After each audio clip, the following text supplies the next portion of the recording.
बिस्मिल्लाहिर्रहमानुर्रहीम। दोस्तों, अल्लाह तबारक व तआला को रोजेदार से इस कदर प्यार है कि उसने रोजेदार के लिए एक दरवाजा बनवाया जिसका नाम रिहान है। क़यामत के दिन सिर्फ रोजेदार ही इसके जरिए जन्नत में दाखिल होंगे। पुकारने वाला पुकारेगा, रोजादार कहाँ है, वो इस दरवाजे के जरिए जन्नत में दाखिल हो जाए। इसके बाद दरवाजे को हमेशा के लिए बंद कर दिया जाएगा। भारत में इस वक्त भी कई इलाके ऐसे हैं जहां मुसलमानों को बेपनाह तकलीफ का सामना करना पड़ रहा है। रोजेदार का मजाक उड़ाया जाता है, उनको रोजे रखने नहीं दिए जाते, फजर की अजान देने की इजाजत नहीं है, मुसलमान लाउड स्पीकर का इस्तेमाल नहीं कर सकते।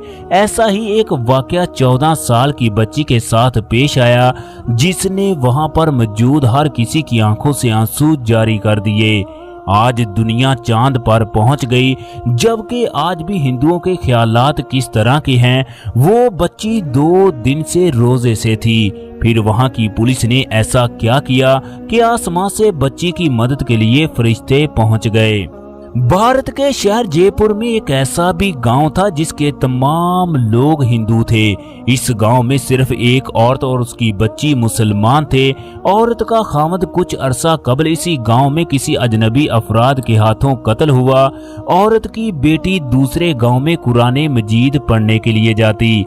माँ काफी देर तक अपनी बेटी का इंतजार करती रही मगर उसकी बेटी ना आई। दोस्तों, औरत की 14 साल की बेटी इंतहाई खूबसूरत, पर्दादार और खुदा से मोहब्बत करने वाली थी। रमजानुल मुबारक का महीना था। दोनों माँ बेटियां रोजे से थी। माँ की बेटी अभी तक घर वापस ना आई।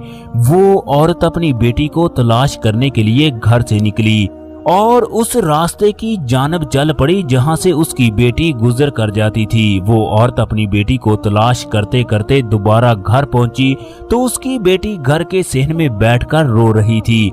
उसकी हालत इंतहाई खराब थी। माँ ने जब अपनी बेटी को इस हालत में देखा तो वो समझ गई कि उसके साथ कोई बड़ा हादसा पेश आया है। दोस्तों, माँ की आहो बका सुनकर मोहल्ले की काफी औरतें इकट्ठी हो गई। वो भी इस बात को जान गई कि हलीमा की बेटी के साथ कुछ न कुछ हुआ है जिसकी वजह से उसकी इस कदर बुरी हालत है।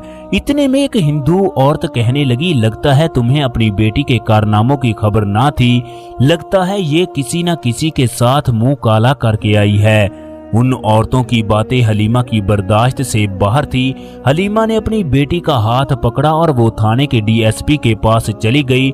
डीएसपी, जिसका नाम राजदेव था, उसने हलीमा को दिलासा दिया और उसकी बेटी से पूछने लगा, बेटा बताओ तुम्हारे साथ क्या हुआ। वो बताने लगी, सर इन्होंने कहा है कि अगर तुमने इस बात का किसी से भी जिक्र किया वो मुझे और मेरी माँ को जिंदा नहीं छोड़ेंगे। राजदेव ने कहा कि कल तुम अपनी बेटी को लेकर आना। इसके साथ साथ इन्होंने मेडिकल टेस्ट भी करवा लिए। माँ ने अपनी बेटी से दोबारा पूछने की कोशिश की। उसे इस बात का यकीन था कि उसकी बेटी इंतहाई नेक और पाक दामन है। वो गलत काम करने के बारे में सोच भी नहीं सकती। दोनों माँ बेटी घर जाकर अपने अपने कमरे में सो गई। माँ सुबह सहरी के लिए उठी तो उसकी बेटी ने दरवाजा ना खोला। उसने फिर दोबारा दरवाजा खटखटाया मगर बेटी ने दरवाजे को ना खोला।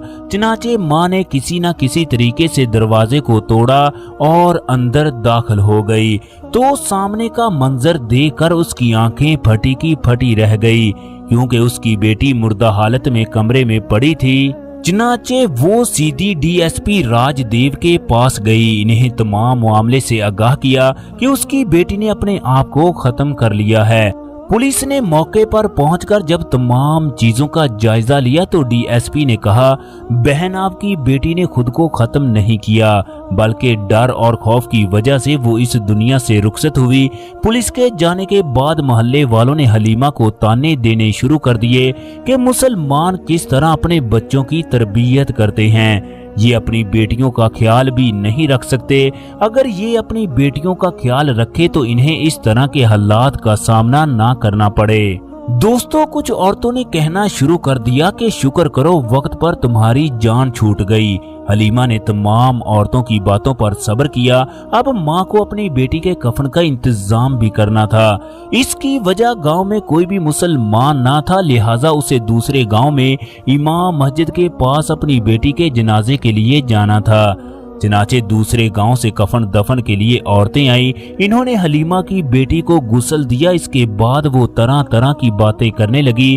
कोई कहती यकीनन इसका कई लड़कों के साथ चक्कर होगा, यही वजह है कि इसकी इस तरह की हालत हुई। औरतों की बातें सुनकर हलीमा के दिल पर जो गुजर रही थी इसके बारे में किसी को कुछ मालूम ना था। बस उसकी जुबान से यही अल्फाज अदा हुए, जिसने मेरी बेटी के साथ इस तरह की हरकत की उसे अल्लाह ही पूछेगा। दूसरे गांव के इमाम मस्जिद ने नमाजे जनाजा पढ़ाने से इनकार कर दिया। उनका कहना था कि तुम्हारी बेटी की वजह से इस इलाके के तमाम मुसलमानों की इज्जत खराब हुई। अब हिंदू हमारे बारे में क्या तस्वर करेंगे कि मुसलमान अपनी बेटियों की किस तरह तरबियत करते हैं। गांव के कई लोग मुझे इस बात का जिम्मेदार ठहरा रहे हैं, लिहाजा मैं किसी भी सूरत तुम्हारी बेटी का जनाजा नहीं पढ़ाऊंगा। दूसरे गांव की औरतें भी वापस चली गई। हलीमा की बेटी की मैयत सेहन में पड़ी थी। जबकि वो चारपाई के नजदीक अपनी बेटी के चेहरे को कभी देखती तो कभी कपड़े से ढांपने के बाद कहती, बेटी मुझे तुम पर यकीन है, तुम खुदा की फर्मा बरदार बंदी थी, खुदा तुम्हें इसका बेहतरीन अजर अता करेगा। हलीमा सेहन में परेशान होकर रो रही थी कि इतने में अचानक शोर की आवाजें आने लगी। गांव के हिंदुओं ने कहना शुरू कर दिया। मौलवी साहब जनाजा पढ़ाने के लिए पहुंच गए।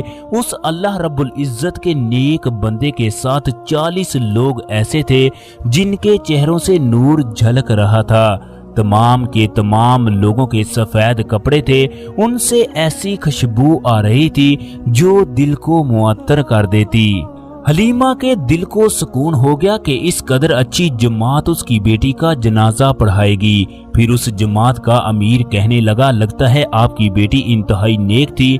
हम लोग मस्जिद में सोए थे कि अचानक गायब से आवाज आई, फलां औरत के घर में पहुंचकर उसकी बेटी का जनाजा पढ़ाओ।